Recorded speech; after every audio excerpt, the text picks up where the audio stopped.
Nous allons enchaîner avec la question du CHU de Saint-Étienne et votre annonce de 1000 titularisations à venir pour notre hôpital, que nous avons appris effectivement par voie de presse. Et vous avez annoncé, donc effectivement à l'issue de la dernière réunion de conseil de surveillance que vous présidez, 1000 titularisations, ce qui s'est d'ailleurs vite transformé sous la plume de certains en 1000 créations de postes. Malheureusement, la réalité est beaucoup moins reluisante, puisqu'il ne s'agit nullement de création de postes, mais simplement de la requalification de contrats précaires en CDI, voire en titularisation pour certains personnels. Plus précisément, on parle de 19 personnes concernées par ce changement de contrat au service des urgences, qui compte plus de 60% de contractuels. Il reste donc beaucoup de chemin à parcourir, et nous sommes loin d'une évolution de grande ampleur, de nature à changer profondément la situation de nos urgences.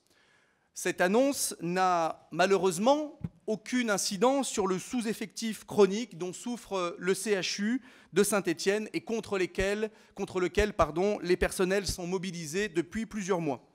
Alors certes, naturellement, nous nous réjouirons toujours de la déprécarisation de salariés, mais nous n'oublions pas que la CDIsation de certains personnels, pour employer un barbarisme propre aux ressources humaines, ne suffit pas à en faire des fonctionnaires hospitaliers.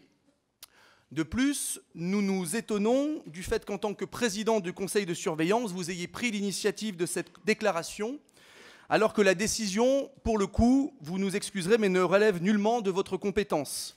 La direction du CHU, réellement en charge de la gestion de l'établissement avec l'autorité de tutelle, annonce d'ailleurs des chiffres sensiblement différents, puisqu'elle annonce non pas 1000 titularisations, mais 1400 déprécarisations, et non pas sur les 6 mois qui viennent, mais dans un horizon de 3 ans. Et d'ailleurs, cette décision date, selon le CHU, du mois d'avril. Bien que nous soyons pleinement conscients de votre recherche de coûts de communication, effectivement, avant les prochaines échéances électorales, votre annonce nous invite à réagir puisqu'elle pose en creux une question évidente. Si l'on considère, et à la limite ce serait extrêmement positif, que vous jouez un rôle dans la politique de ressources humaines du CHU, qu'avez-vous fait pendant 5 ans? Puisque la crise que nous traversons aujourd'hui, malheureusement, elle ne date pas d'aujourd'hui, mais elle couve depuis de nombreuses années. Vous avez, oui, c'est bien sûr Maurice Vincent et puis Michel Thiollière, etc. Mais en l'occurrence, je m'adresse au maire en responsabilité depuis 5 ans. Aujourd'hui, vous avez endossé le costume de DRH du CHU et vous avez multiplié les annonces qui relèvent parfois de votre compétence, les fameuses maisons de santé, ou pas du tout, par exemple, quand vous annoncez la création de 30 postes supplémentaires d'internes à Saint-Étienne. Alors, monsieur le maire, on sait que vous estimez souvent à l'étroit dans votre costume de maire, mais vous n'êtes pas ministre de la Santé.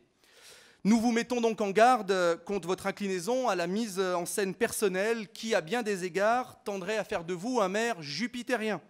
Attention, pour autant, à ne pas créer de déception, non seulement chez les personnels du CHU, mais aussi chez les Stéphanois, ne serait-ce que malgré la bonne volonté qui est la vôtre d'agir sur ce sujet et dont nous ne doutons pas, mais ne serait-ce parce que le temps de l'administration n'est pas le temps de la communication politique.